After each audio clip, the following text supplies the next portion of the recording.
আমাদের মুডু তাসিনের জিমের খাবার রুটিন, হ্যাঁ পরে বিস্তারিত। সকাল 8:30 এক গ্লাস কুসুম গরম পানি আচ্ছা বোনা বিরাট খাবার, লেবুর রস মিশিয়ে পান করিতে হবে। হ্যাঁ সকাল 9টা বাজে 100 গ্রাম ভাত, আই হাই সাথে 150 গ্রাম সালাদ, সাথে একটি ডিম পুষ এবং বাসায় যা থাকে কম ঝুল দিয়ে খেতে হবে। এতে আমার দোয়ান পিচ্ছা লাগবে। দুপুর 12টায় 150 গ্রাম পেয়ারা, আপেল, আনারস অথবা যে কোনো ফল হ্যাঁ। কিংবা 150 গ্রাম শশা এইসব বানাস। খেতে হবে। দুপুর 2টায় 100 গ্রাম ভাত, সাথে 100 গ্রাম মাছ কিংবা গুস্ত এবং সবজি এবং সালাদ খেতে হবে। বিকাল 5:30 50 গ্রাম বাদাম কিংবা 1 গ্লাস টক দই, 100 গ্রাম যে কোনো ফল।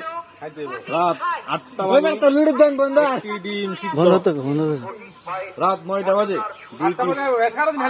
রাত 8টা বাজে একটি ডিম সিদ্ধ, শুধু শুধু ডিম সিদ্ধ। রাত 9টা বাজে হ্যাঁ। 2 পিস পাতলা রুটি, সাথে কম তেল এবং কম মশলা দিয়ে সবজি খেতে হবে। দৈনিক 7-8 গ্লাস বিশ্রাম পানি পান করিতে হবে, বিশুদ্ধ পানি পান করিতে বিশুদ্ধ হবে। পানি, বিশ্রাম পানি না বিশুদ্ধ পানি? 7-8 গ্লাস বিশুদ্ধ পানি পান। লাস্টে করে মানুষ না দেহ কেডা? আমরা বাকি মানুষ না দেও আল্লাহ জানে। হাস্য বিরাট কারবার। বিরাট কারবার।